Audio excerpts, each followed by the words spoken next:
Hello అండి, welcome back to our channel. ఈరోజు ఈ వీడియోలో ఫ్రంట్ పార్ట్ కటింగ్ అండి. మేము బ్యాక్ పార్ట్ను విధంగా ఇటు సైడ్ ఎక్కువ క్రాస్ ఉన్న సైడ్ పరుచుకొని నేను డ్రా చేస్తున్నాను. మనకు నచ్చినట్టు ఎక్కువ క్రాస్ అనుకుంటే పరుచుకోవచ్చు, లేదంటే నార్మల్గా పెట్టుకోవచ్చు అండి. ఇది క్రాస్ ఎక్కువ కావాలని నేను ఇటు సైడ్ పరిచాను. బ్యాక్ పార్ట్ రౌండ్ పూర్తిగా నేను డ్రా చేశానండి. మనకు ఫ్రంట్ నెక్ చిన్నగా ఉంటుందని కొంచెం పైకి మార్కింగ్ పెట్టాను. మనం ఆది బ్లౌజ్తో కొలుచుకున్న తర్వాత నెక్ కిందికి మీదికి అడ్జస్ట్మెంట్ చేసుకోవచ్చండి. చంక లోతు కూడా మనకు ఫ్రంట్ హాఫ్ ఇంచ్ లోతు అవసరం ఉంటుందని లోతు హాఫ్ ఇంచ్ తీసాను. నెక్ అయితే కొలుచుకుంటున్నాను ఫ్రెండ్స్. నెక్ రౌండ్ అయితే కరెక్ట్గా సరిపోయింది.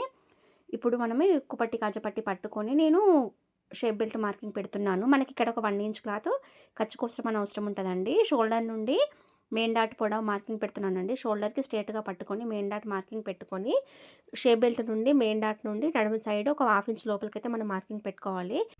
ఈ మార్కింగ్ అయితే యూ షేప్లో రావాలి ఫ్రెండ్స్. అప్పుడు మనకు ఫిట్టింగ్ సరిగ్గా సరిపోతుంది, చాలా పర్ఫెక్ట్గా వస్తుంది. ఈ వీడియో నచ్చినట్లయితే లైక్ చేయండి.